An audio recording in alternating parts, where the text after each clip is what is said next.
புனித யோவான் எழுதிய நற்செய்தியிலிருந்து வாசகம். அதிகாரம் 10 வசனங்கள் 22 தொடக்கம் 30 வரை. அக்காலத்தில் எருசலேமில் கோவில் அர்ப்பண விழா நடந்து கொண்டிருந்தது. அப்போது குளிர்காலம். கோவிலில் சாலமோன் மண்டபத்தில் இயேசு நடந்து கொண்டிருந்தார். யூதர்கள் அவரை சூழ்ந்து கொண்டு, இன்னும் எவ்வளவு காலம் நாங்கள் காத்திருக்க வேண்டும்?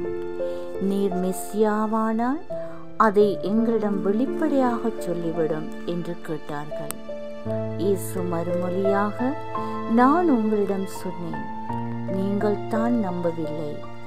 என் தந்தையின் பெயரால் நான் செய்யும் செயல்களே எனக்கு சான்றாக அமைகின்றன.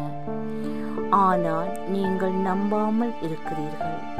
ஏனெனில் நீங்கள் என் மந்தையை சேர்ந்தவர்கள் அல்ல.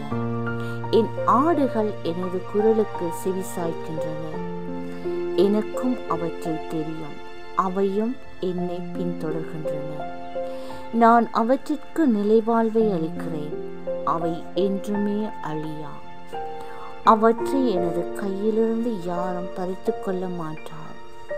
அவற்றை எனக்கு அளித்த என் தந்தை அனைவரையும் விட பெரியவர். அவற்றை என் தந்தையின் கையிலிருந்து யாரும் பறித்து கொள்ள இயலாது. நானும் தந்தையும் ஒன்றாயிருக்கிறோம் என்றார். இது கிறிஸ்து வழங்கும் நற்செய்தி. கிறிஸ்துவே உமக்கு புகழ்.